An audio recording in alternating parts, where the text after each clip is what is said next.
Top 10 facts about Donald Trump जो आपको हैरान कर देगा, so just stay and watch the video till the end. 1. Donald Trump 20 जनवरी 2017 से 20 जनवरी 2021 तक अमेरिका के 45वें राष्ट्रपति रहे। वह रिपब्लिकन पार्टी से चुने गए थे और पहले अमेरिकी राष्ट्रपति हैं जिनके पास कोई सैन्य या सरकारी सेवा का अनुभव नहीं था। 2. राष्ट्रपति बनने से पहले ट्रंप एक व्यवसायी और टेलीविजन व्यक्तित्व थे। उन्होंने अपने पिता की रियल एस्टेट कंपनी को संभाला, जिसे उन्होंने दी ट्रंप ऑर्गेनाइजेशन नाम दिया। यह कंपनी होटलों, कैसीनो और गोल्फ कोर्स सहित कई संपत्तियों का विकास और प्रबंधन करती है। 3. ट्रंप ने 2004 से 2015 तक प्रसारित होने वाले reality TV show the apprentice की मेजबानी की। उनका प्रसिद्ध वर्ड था "यू आर फायर्ड", बहुत लोकप्रिय हुआ। ट्रंप का नेटवर्थ $6.60 बिलियन 2024 के अनुसार के आसपास मानी जाती है। 4. ट्रंप के कार्यकाल में कई विवादास्पद नीतियां शामिल थीं, जैसे कि कई मुस्लिम प्रमुख देशों पर यात्रा प्रतिबंध, कठोर आव्रजन नीति और यूएस मैक्सिको सीमा पर दीवार बनाने के प्रयास। 5.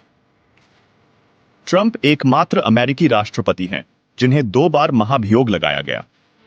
उन्हें पहली बार दिसंबर 2019 में सत्ता के दुरुपयोग और कांग्रेस के अवरोध के आरोप में, और दूसरी बार जनवरी 2021 में कैपिटल दंगे के बाद विद्रोह के उकसावे के लिए महाभियोग लगाया गया था। सीनेट ने दोनों बार उन्हें बरी कर दिया। 6. ट्रंप की संपत्ति और कर रिटर्न विवाद का विषय रहे हैं। उन्होंने अपने राष्ट्रपति अभियान और कार्यकाल के दौरान अपने कर रिटर्न जारी करने से इनकार कर दिया, जिससे कानूनी लड़ाइयां और सार्वजनिक जांच हुई। 7. कोविड-19 महामारी से निपटने के लिए ट्रंप की व्यापक आलोचना हुई। उन्होंने वायरस की गंभीरता को प्रारंभिक चरणों में कम आंका, अप्रमाणित उपचारों को बढ़ावा दिया और महामारी के प्रति प्रतिक्रियाओं को लेकर स्वास्थ्य विशेषज्ञों और गवर्नरों के साथ टकराव में रहे। 8. ट्रंप की विदेश नीति अलगाववाद और आक्रामकता का मिश्रण थी। उन्होंने अमेरिका को कई अंतर्राष्ट्रीय समझौतों से बाहर निकाल लिया, जिसमें पेरिस जलवायु समझौता और ईरान परमाणु समझौता शामिल है, और उत्तर कोरिया के किम जोंग उन के साथ उच्च स्तरीय शिखर सम्मेलनों में भाग लिया। 9. 2020 के राष्ट्रपति चुनाव के बाद ट्रंप ने व्यापक मतदाता धोखाधड़ी के निराधार दावे किए, जिन्हें अदालतों और चुनाव अधिकारियों ने खारिज कर दिया। उनके चुनाव परिणामों को पलटने के प्रयास और हार मानने से इनकार ने 6 जनवरी के कैपिटल दंगे में चरम रूप लिया। 10 पद छोड़ने के बाद ट्रंप रिपब्लिकन पार्टी में एक महत्वपूर्ण व्यक्ति बने रहे और 2024 में राष्ट्रपति पद के लिए संभावित दौड़ का संकेत दिया। उन्होंने अपने व्यावसायिक व्यवहार और राष्ट्रपति कार्यकाल के दौरान की गई कार्रवाइयों को लेकर कानूनी चुनौतियों और जांचों का सामना भी जारी रखा। डोनाल्ड ट्रंप ने 2024 का अमेरिकी राष्ट्रपति चुनाव जीत लिया है और इस जीत के बाद अंतर्राष्ट्रीय स्तर पर कई बदलावों की संभावना जताई जा रही है। विशेषकर रूस यूक्रेन युद्ध को लेकर उनकी जीत के बाद क्या कदम उठाए जा सकते हैं, इस पर दुनिया की नजर है। ट्रंप के पहले कार्यकाल के दौरान उनके और रूस के राष्ट्रपति व्लादिमीर पुतिन के बीच अच्छे संबंध देखे गए थे। कई लोगों का मानना है कि ट्रंप का राष्ट्रपति बनना रूस यूक्रेन युद्ध पर एक महत्वपूर्ण प्रभाव डाल सकता है और उनकी कूटनीतिक नीति के माध्यम से इस युद्ध को समाप्त करने की संभावनाएं बन सकती हैं। आइए इस मैटर को विस्तार से समझते हैं कि कैसे ट्रंप की जीत रूस यूक्रेन युद्ध को समाप्त करने में मददगार हो सकती है। डोनाल्ड ट्रंप और व्लादिमीर पुतिन के संबंध उनके पहले कार्यकाल में चर्चा का विषय बने थे। ट्रंप ने पुतिन के प्रति एक दोस्ताना रवैया अपनाया था, जिससे कई लोग आश्चर्यचकित थे। ट्रंप ने कई बार सार्वजनिक मंच पर रूस के साथ अच्छे संबंध रखने की बात कही और रूस के खिलाफ सख्त प्रतिबंधों से बचने का संकेत दिया। ट्रंप का मानना था कि रूस के साथ सहयोग करना न केवल अमेरिका बल्कि दुनिया के लिए भी लाभदायक हो सकता है। अब यदि ट्रंप अपने दूसरे कार्यकाल में रूस के साथ पुनः मजबूत संबंध बनाते हैं, तो यह संभव है कि वह पुतिन को यूक्रेन युद्ध समाप्त करने के लिए मनाने में सफल हो सकते हैं। ट्रंप का हमेशा यह मानना रहा है कि अमेरिका को विदेशी संघर्षों में अत्यधिक हस्तक्षेप करने से बचना चाहिए।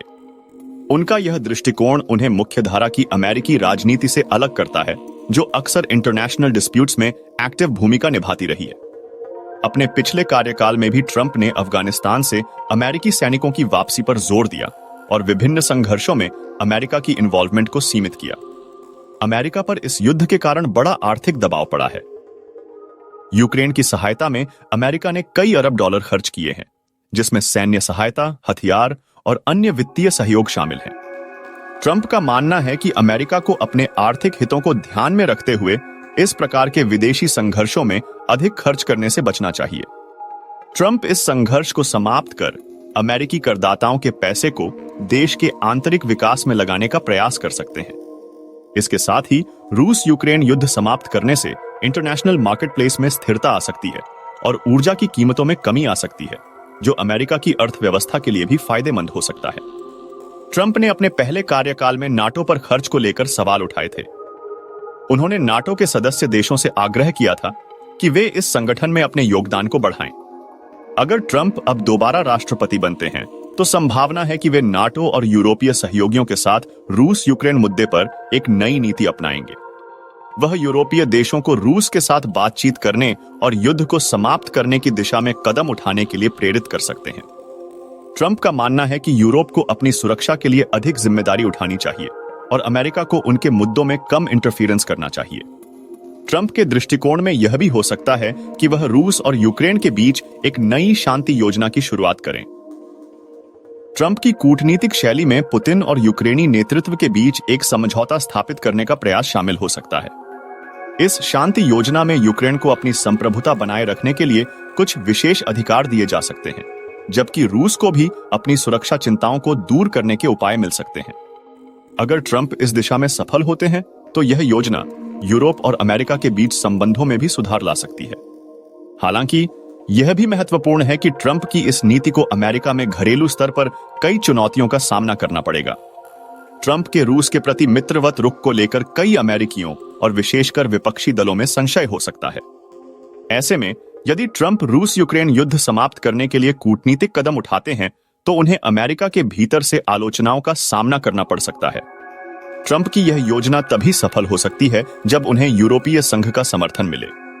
यूरोप के कई देश, विशेष रूप से पूर्वी यूरोप के सदस्य, रूस के प्रति एक सख्त रुख अपनाने के पक्षधर रहे हैं। ऐसे में ट्रंप को यूरोपीय नेताओं को यह विश्वास दिलाना होगा कि उनकी शांति योजना से यूरोप की सुरक्षा को कोई खतरा नहीं है। यदि ट्रंप ऐसा करने में सफल होते हैं तो यूरोपीय संघ और नाटो भी इस युद्ध को समाप्त करने में सहयोग कर सकते हैं। यदि ट्रंप अपने दूसरे कार्यकाल में रूस यूक्रेन युद्ध को समाप्त करने के लिए कूटनीतिक प्रयासों को सफल बनाते हैं तो यह वैश्विक शांति और स्थिरता के लिए एक महत्वपूर्ण कदम हो सकता है। इससे न केवल अमेरिका और रूस के बीच संबंधों में सुधार होगा, बल्कि पूरी दुनिया में भी इस संघर्ष के प्रभावों में कमी आ सकती है। डोनाल्ड ट्रंप के 2024 के अमेरिकी राष्ट्रपति चुनाव में जीतने से रूस यूक्रेन युद्ध पर संभावित असर को लेकर कई विश्लेषण किए जा रहे हैं। इस विषय पर आगे चर्चा करते हुए यह समझना जरूरी है कि ट्रंप का संभावित दृष्टिकोण न केवल रूस और यूक्रेन बल्कि पूरी अंतरराष्ट्रीय राजनीति को प्रभावित कर सकता है। ट्रंप का राष्ट्रपति बनना युद्ध को समाप्त करने के एक अवसर की तरह देखा जा रहा है, लेकिन इसे वास्तविकता में बदलना इतना आसान नहीं होगा। ट्रंप का पुतिन के साथ मित्रवत संबंध उनकी विदेश नीति का एक प्रमुख पहलू है और इस आधार पर कई लोग मानते हैं कि पुतिन शायद ट्रंप के प्रस्तावों को गंभीरता से लेंगे। पुतिन का यूक्रेन पर आक्रमण करना उनकी सुरक्षा चिंताओं और वैश्विक शक्ति में अपने दबदबे को बनाए रखने का हिस्सा है। ट्रंप इस स्थिति में एक मध्यस्थ की भूमिका निभा सकते हैं, जो पुतिन को यह समझाने में सफल हो सकता है कि अमेरिका की ओर से कोई मिलिट्री इंटरवेंशन न करने का वादा करके रूस को यूक्रेन से बाहर निकाला जा सकता है। हालांकि ट्रंप के नाटो के प्रति संदेह और उनके अलग तरह के दृष्टिकोण को देखते हुए यह चुनौतीपूर्ण हो सकता है, लेकिन वह यूरोप और अन्य पश्चिमी देशों के साथ तालमेल बिठाने की कोशिश कर सकते हैं। यूरोपीय संघ के कई सदस्य देश जैसे जर्मनी, फ्रांस और पोलैंड रूस के प्रभाव से हमेशा सतर्क रहते हैं। ट्रंप को यह सुनिश्चित करना होगा कि उनकी रूस यूक्रेन नीति का समर्थन यूरोपीय देशों से भी मिल सके। डोनाल्ड ट्रंप के राष्ट्रपति बनने के बाद यह संभावना है कि वह रूस यूक्रेन युद्ध को समाप्त करने के प्रयास करेंगे। उनके और पुतिन के बीच अच्छे संबंधों और ट्रंप की फॉरेन पॉलिसी के चलते यह संभव है कि वह इस संघर्ष को समाप्त करने की दिशा में कुछ ठोस कदम उठाएं। हालांकि यह आसान नहीं होगा, क्योंकि उन्हें अमेरिका और यूरोप के भीतर से भी विरोध का सामना करना पड़ सकता है। फिर भी ट्रंप की नीति के तहत रूस यूक्रेन युद्ध का अंत एक वास्तविकता बन सकता है, जिससे दुनिया को एक बड़ी राहत मिल सकती है।